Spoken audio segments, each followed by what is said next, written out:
Dalam kehidupan Kristen, seringkali kita menemui hal-hal yang sebenarnya keliru, namun dilakukan oleh orang-orang dengan usia yang jauh lebih tua dan derajat yang lebih tinggi. Wah, berapa derajat tingginya?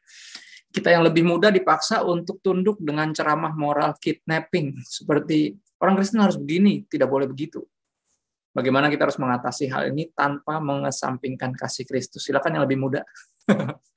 Sister Cynthia. Yeah, thank you for the question. Secara moral dikit, nah. I feel like I'm being put on the spotlight ini karena yang lebih muda yang di highlight gitu ya. I mean, if I can share gitu ya, aku merasa juga there are occasion where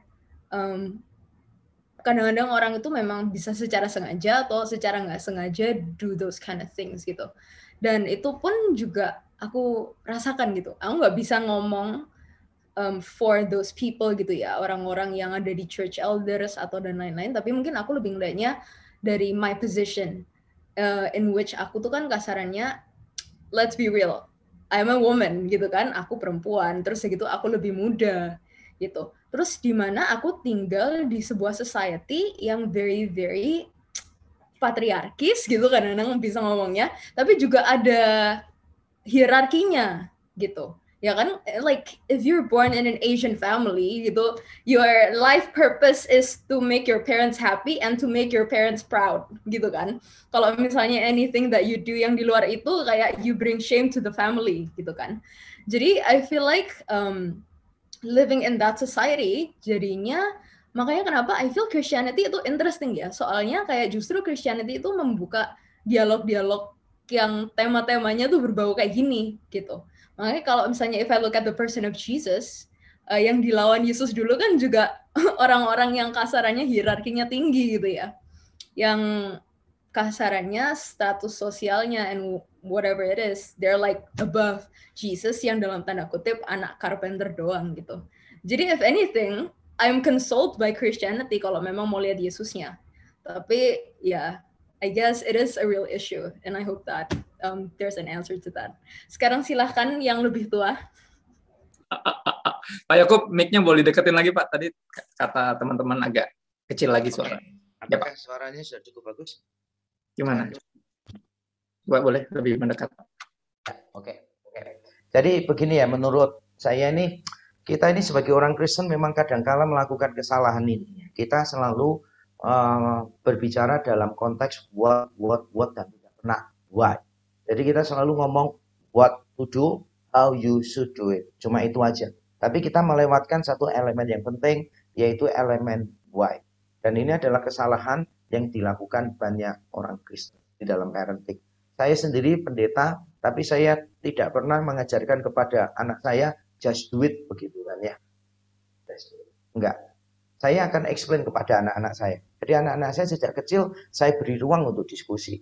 Begitu mereka bisa diajak diskusi, saya ajak mereka untuk diskusi. Anak saya suruh tidur siang, dia tanya, "Kenapa harus tidur siang, Pak?" "Karena kamu sore ada kerjaan, jadi kamu jangan capek-capek." "Papa, memangnya sore nanti nggak ada kerjaan, malam nggak ada kerjaan?" "Ada." "Papa, kenapa nggak tidur siang?"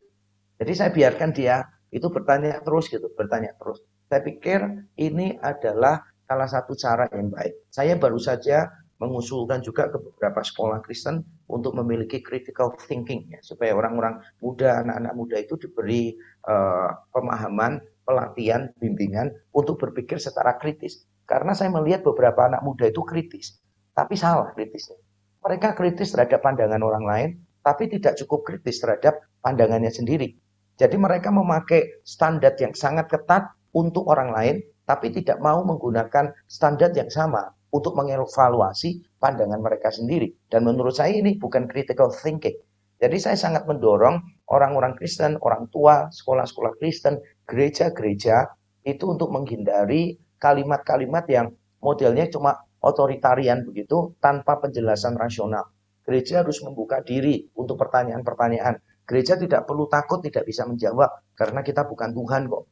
Saya mengadakan acara ini kan juga dengan asumsi saya ini mesin penjawab, answering mesin. Saudara tanya apa saja saya pasti bisa jawab, bukan. Tapi ini ruang diskusi, ruang untuk mempertajam masing-masing kita. Tapi sekaligus ini juga bukan ruang koleksi info ya. Ini bukan ruang koleksi info, tapi ini ruang diskusi. Menantang kita untuk memikirkan secara serius opsi mana yang lebih bisa dipercaya, opsi mana yang lebih rasional, opsi mana yang lebih relevan. Nah, kalau pertanyaan bagian terakhirnya kan begini, bagaimana caranya supaya kita ini bisa mengatakan itu tanpa meninggalkan kasih Kristus? Mungkin saya asumsikan ini anak muda berkata kepada orang tua mungkin ya. Bagaimana caranya? Ya kita pertama mesti mengapresiasi lah. Kalau ada orang tua ngomong gitu, ya kita mengapresiasi orang tuanya ngomong kepada kita, tujuannya pasti baik. Gitu. Jadi apresiasi, tujuannya baik. Yang kedua, kita bisa menanyakan esensinya apa. Itu nggak salah.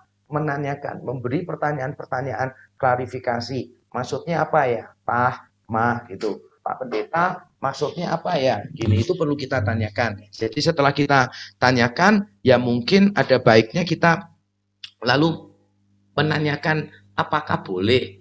Kalau saya punya pandangan lain, saya mohon masukannya. Jadi pertama apresiasi, kedua pertanyaan klarifikasi, dan yang ketiga mengajak diskusi gitu. Jadi mengajak dia untuk mengkaji pandangan kita seperti apa, salah atau tidak, begini.